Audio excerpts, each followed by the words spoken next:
After weeks of meetings and negotiations between the National Association of Broadcasters, NAB, and the Uganda Communications Commission, it was finally agreed that the electronic media will continue having live broadcasts, but the broadcasts will be governed by mutually agreed guidelines. The broadcasters described the guidelines as a step towards the right direction. This is the first step to self-regulation. As someone said before that, what we are doing today is not unique to Uganda.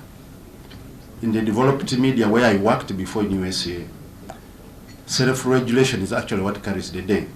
At a glance, the said guidelines require reporters on location to endeavor to cover all sides of the story to achieve a balanced and accurate view.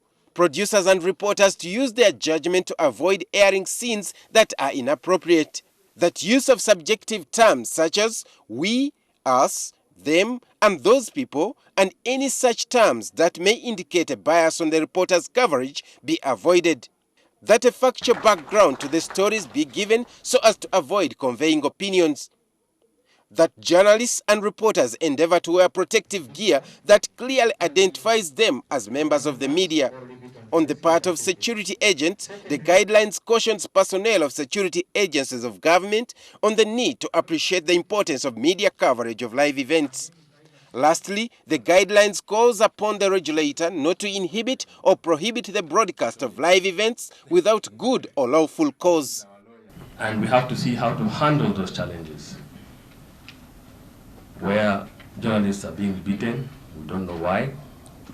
Where one editor of Monitor wrote and said, when you see on TV at 11 o'clock music being played anti-Nigeria, when there are serious happenings to do with the history of our nation, you know there's trouble.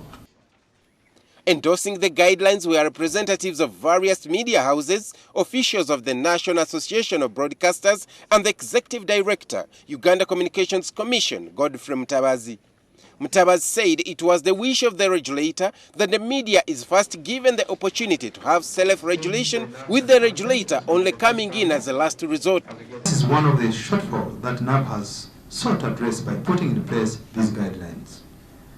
He stressed on the need for broadcasters to appreciate Uganda's history and turbulent past, even as they broadcast events that are likely to roll back gains already made. Hilary Ayesiga, NTV.